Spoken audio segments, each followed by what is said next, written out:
The 10 most impractical Marvel superhero costumes, ranked. Marvel Comics is home to some iconic and functional superhero costumes. None of them are on this list. Because for every body stocking perfect for web slinging, there seem to be half a dozen ridiculous suits of power armor or ladies in glorified bikinis.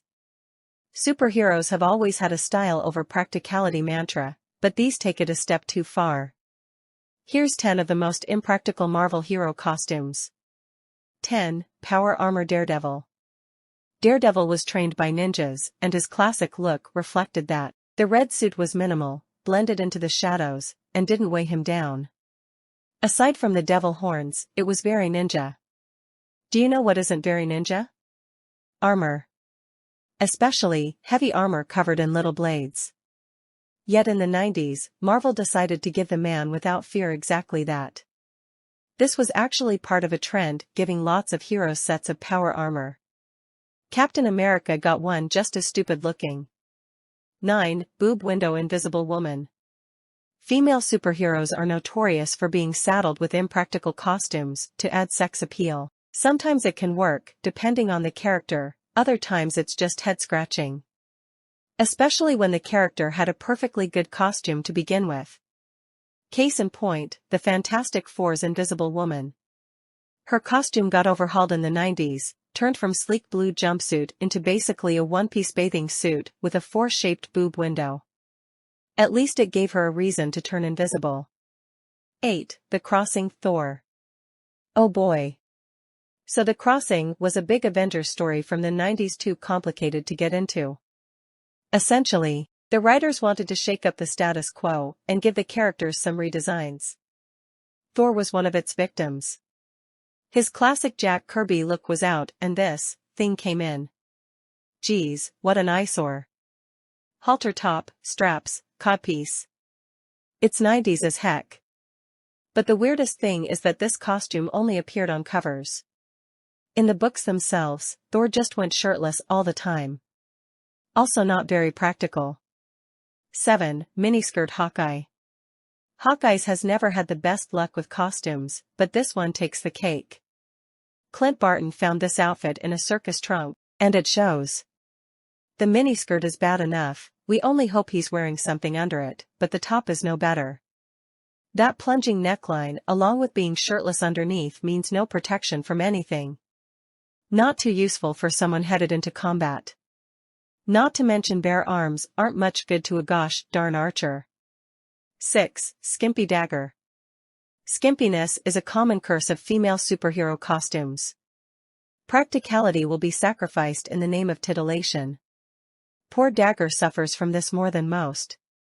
Not only is her costume a body-hugging leotard, but it also has a giant cross shape cut out of the chest and torso. The obvious question here is how those corners stay glued down while she's jumping all around, but there's a bigger issue here. Dagger's supposed to be a teenager and she's drawn like that. Yeah, no wonder the TV series didn't use this look. 5. Oversized Cable. Rob Liefeld's characters are almost a paradox. Their costumes are meant to be practical, but are taken to such an extreme that they become impractical. Cable is his masterpiece in this regard. Shoulder pads, bandoliers, and belts of pouches sound useful in theory. But Cable's versions of them are so oversized that they become cumbersome. Combined with Liefeld's art style, he doesn't even look like he can move in half the drawings of him, he's so weighed down. There's such a thing as being too prepared. 4. Wonder Man. It says something about a guy when his best costume is still terrible. Yeah, Avengers mainstay Wonder Man has never had a good costume, but his safari jacket look from the 70s is considered his best. And yet, it's still impractical for him. That jacket restricts his movement, doesn't protect against attacks, and is basically a winter coat. Wonder Man doesn't even need it, he's an energy being. If anything, that jacket just gets in his way. It doesn't even look good either. 3. Body stocking Gamora. You know, for the most dangerous woman in the galaxy, it took Gamora a while to get a decent outfit. In her earliest appearances, she wore what looked like a fishnet body stocking with a plunging neckline and optional cape. Granted, this was after Thanos augmented her with cybernetics, but seriously? She's an assassin, not a Vegas showgirl. Gamera's costumes continued in that vein until the Guardians of the Galaxy movie. Her more sensible movie outfit crossed over into the comics afterward. 2. Roller Skating Dazzler. 2 words, roller skates. We'll give Dazzler's original costume some slack, because it was supposed to match up with the disco fashions of the time. We can't fault the big lapels and bell-bottoms for being exactly like they were meant to. But we draw the line at Dazzler's roller skates. Roller disco might be a thing, but even for a disco superhero, roller skates are a dumb thing to wear. Wheels on your feet are just a liability while fighting supervillains. Marvel agrees. They later gave Kitty Pryde skates to mock this outfit. The #1 most impractical outfit is Penance.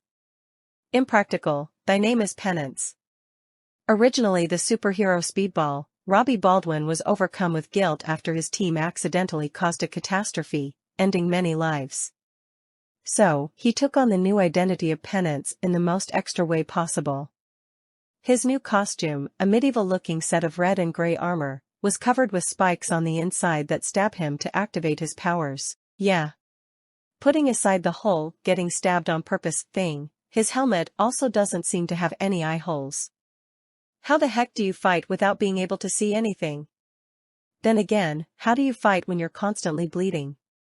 Can you name any characters who also had an impractical outfit? Leave a Row 18, plot 20.